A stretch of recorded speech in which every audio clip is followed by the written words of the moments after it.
procedures for one to be admitted, a committal warrant committing you to a specific prison for a specific duration that must be received by the prison department. The prison department then decides to allocate you water, a toilet, food, and accommodation.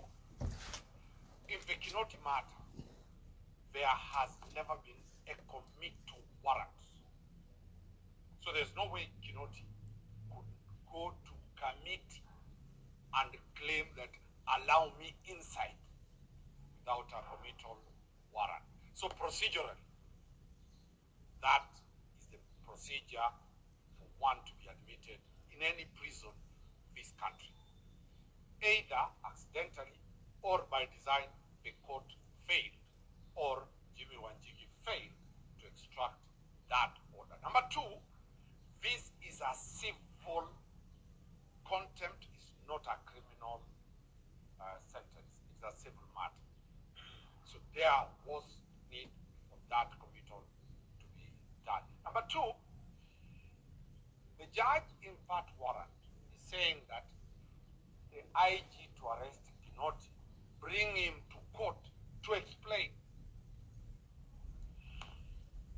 At the time of sentence, Kinoti was supposed to have been heard, to have explained, and the explanation failed to convince the judge when he is sentenced.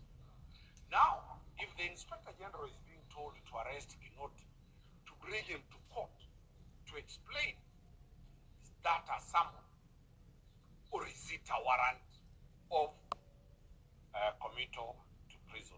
So there is a lacuna there.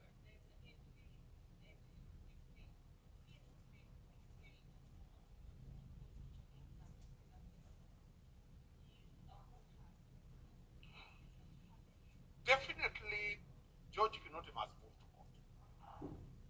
He must move to court. And his lawyers will be preparing to go to court.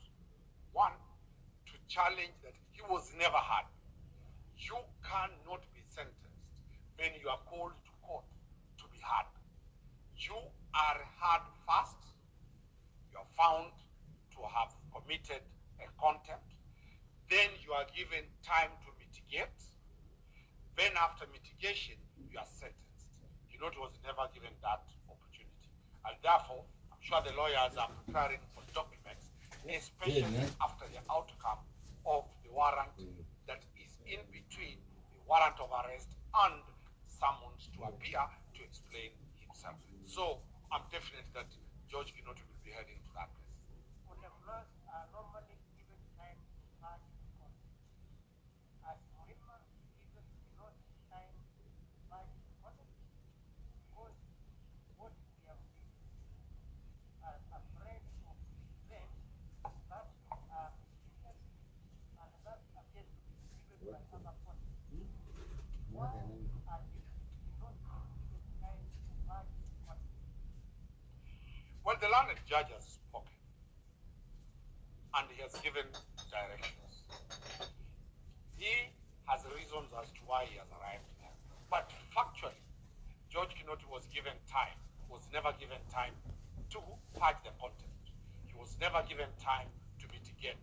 He was never given time to explain the circumstances. He was never given time to be present at the time of contempt. He was never given even a chance that once he has been found contemptuous, the option of a fine of Kenya shillings 200,000 is applicable. Kinoti was sentenced to imprisonment with that option. So that's why we are saying that the lawyers might be moving to court to challenge now pursuant to the orders that came out yesterday. Given that Kinoti does not take fire, and there are firearms taken away from chiefs who are handed over to the law, why are they going to pursue instead of pursuing an individual? Kinotti's story is quite very interesting because he's saying he does not control the firearms licensing board. Most probably his lawyers will advise him to write directly to the firearms licensing board to get the firearms. Then he presents them to court, because once he has been summoned to court, it is now that he's going to give the facts why the orders cannot be implemented. So we expect George Kinoti and his lawyers, the Attorney General, or if he opts to hire a private lawyer to do that, then that is the argument that is likely to be there.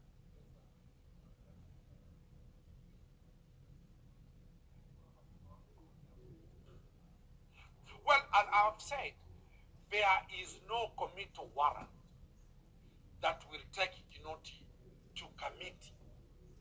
He cannot go there without a committal warrant.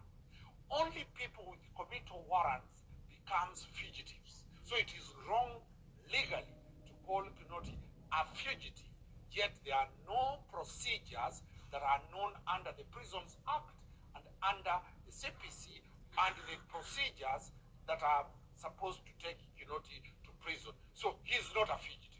For now, he's not a fugitive because the procedures have not been followed.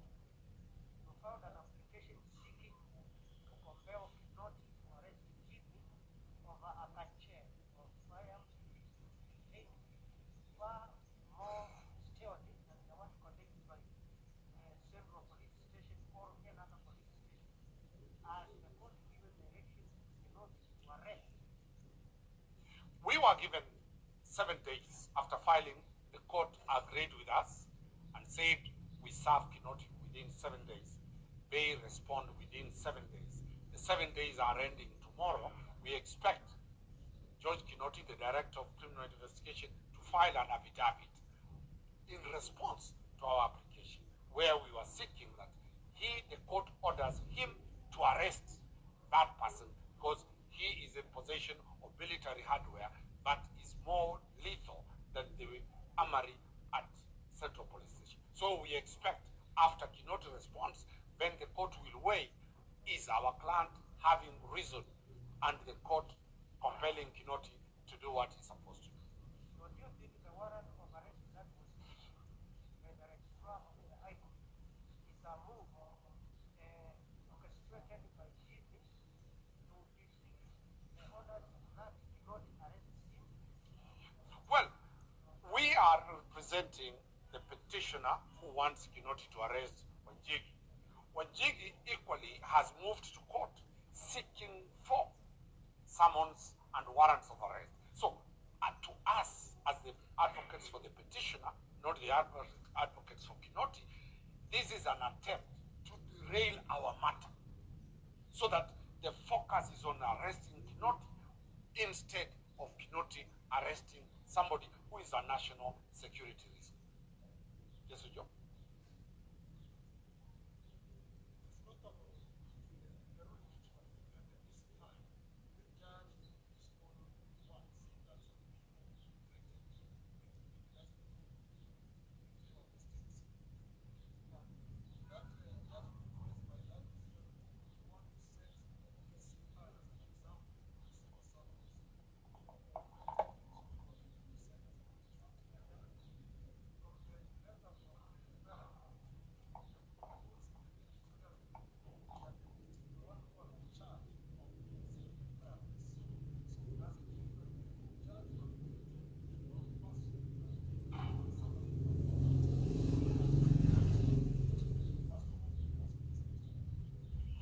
In the matter of Justice Kantai, our client, Gabriela, the sister to Cohen, has filed an application for Justice Murima to recuse himself.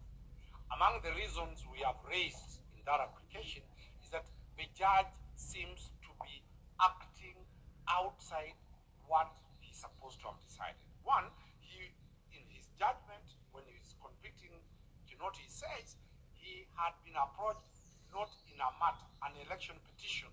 Kinoti was not a contestant. Then two, he had been told to make a certain judgment or certain ruling to which he refused. The third thing is now he convicts Kinoti. So we are saying in that application that the judge is not fair. The judge looks to be biased. And if he has Rera, the sister to Cohen, will not get fair judgment. So we strongly believe that probably, who knows, George Kinoti might instruct his advocates to move to JSC for the removal of the judge from being a judge of the High Court of Kenya. I don't know. I don't advise Kinoti, but that might be in the offing.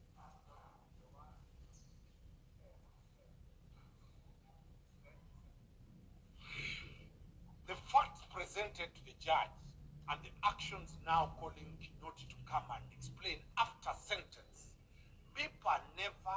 Convicts are never called to explain after they have been sentenced.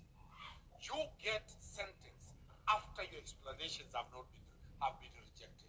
So Kinoti has been summoned, the IG to arrest him, to bring to court, to explain, which means he never was given a chance to explain himself.